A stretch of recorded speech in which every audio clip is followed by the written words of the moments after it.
Okay, anyone who's looked into fertility treatments, especially IVF, knows it can be, well, a really challenging journey, right? You're looking for anything that might give you an edge, something to improve the chances and maybe lower the risks. So it makes you wonder, what else is out there? Are there complementary things that could actually help? Today, we're going to dive into one of those, acupuncture. Specifically, how it might boost IVF success and cut down certain risks when it's done right around the embryo transfer. Yeah, and our goal here for you listening is really to pull out the key takeaways from the sources we looked at. Yeah. We want to give you a clear understanding of, the potential upsides, the science behind it, without you having to wade through all the dense material yourself. Right, because blending something like ancient Chinese medicine with modern IVF, how does that even work? And the sources bring up this key person, Mike Berkeley. He founded the Berkeley Center for Reproductive Wellness in New York, but the really striking thing, he was apparently the very first acupuncturist in the U.S. to focus specifically on fertility issues. That's pretty groundbreaking. It really is, and the sources dive right into how acupuncture seems to help prepare the body.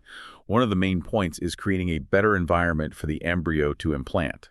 So the acupuncture that's done before the transfer, it's all about boosting blood flow right to the uterus. Okay, so more blood flow. Is it just about volume, or is there something more specific happening there, like optimizing the uterine climate? Exactly that. It's not just more blood is good.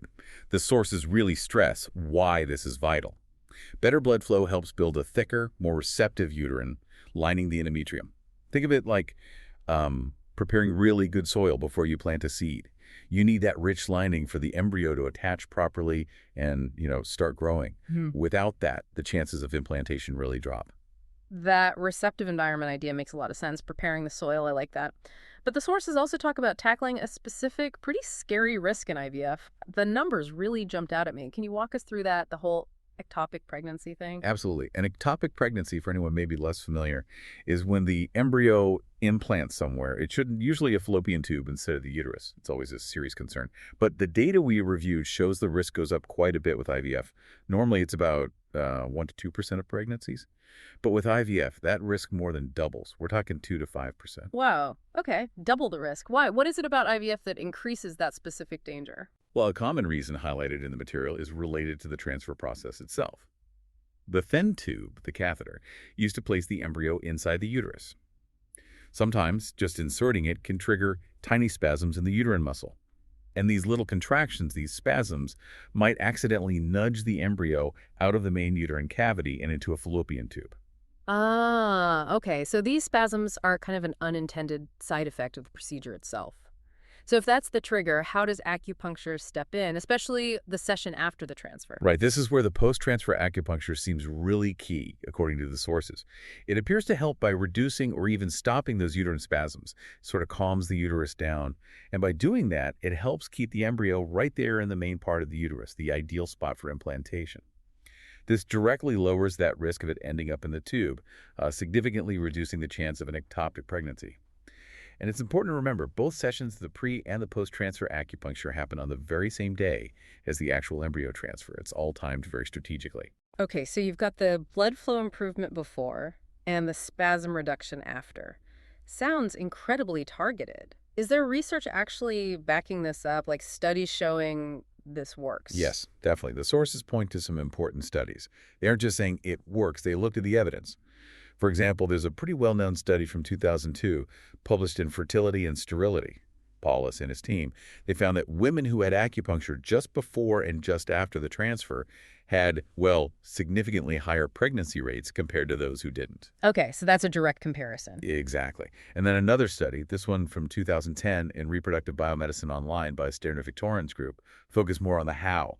It provided evidence that acupuncture really does improve uterine blood flow, which supports that whole preparing the soil idea we talked about. Got it. So confirming the mechanism.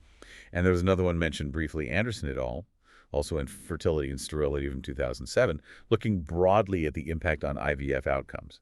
So yes, there's a growing body of research suggesting these benefits are real. Okay, let's quickly sum up the two main takeaways here from this deep dive for everyone listening. First, acupuncture before transfer seems to really help by improving blood flow to the uterus, making that lining more receptive, basically prepping the ground. And second, the acupuncture after transfer tackles that specific risk of ectopic pregnancy by calming uterine spasms, keeping the embryo in the right place.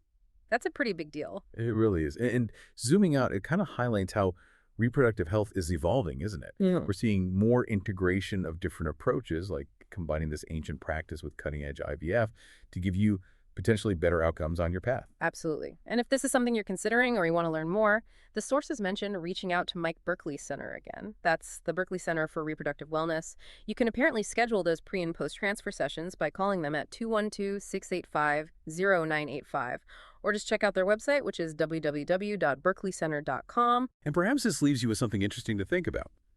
As our medical technology gets more and more advanced, isn't it fascinating how these much older, ancient practices sometimes find new relevance? How they keep offering these, maybe unexpected, ways to support well-being and even success in areas like fertility. Makes you wonder what else we might rediscover.